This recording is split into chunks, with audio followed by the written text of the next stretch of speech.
mais les 3 points sont dans l'after. L'important, c'est l'essentiel. Le plus important, c'est les 3 points. Et souvent, l'essentiel, c'est le plus important. Daniel, de quoi veux-tu parler? Mon premier point, c'est l'ennui malgré les 4 buts. Et ça, c'est quand même incroyable qu'un match dans lequel tu as 4 buts, tu finis quand même par t'ennuyer. Et c'est récurrent parce que les Bleus, c'est comme ça. Le deuxième point, c'est au moment où on parle énormément des matchs internationaux et que le conflit devient de plus en plus ouvert entre les sélections et les clubs.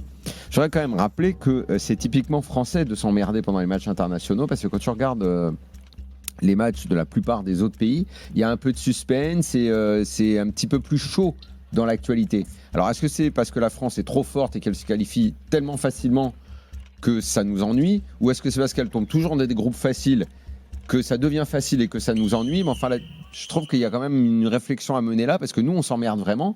Mais ailleurs, en Belgique, c'était chaud bouillant. Demain, en Italie, ce sera chaud bouillant. Les Allemands, ça a été compliqué.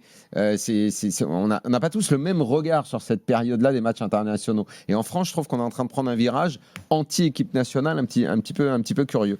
Et puis le point 3, comme j'en avais pas, je voudrais féliciter Jean-Louis Tour et son compère Valentin Jamin, parce qu'eux, ils savent rendre un match passionnant, même quand il ne l'est pas. Bravo à vous deux, vous êtes trop forts en commentaire, les gars. Merci Daniel, c'est gentil. Oh, le point Le démago. point escroc. Je l'ai pas vu arriver celui-là. Mais très honnêtement, sur une soirée pareille, va t'amuser à trouver des choses intéressantes. Bref.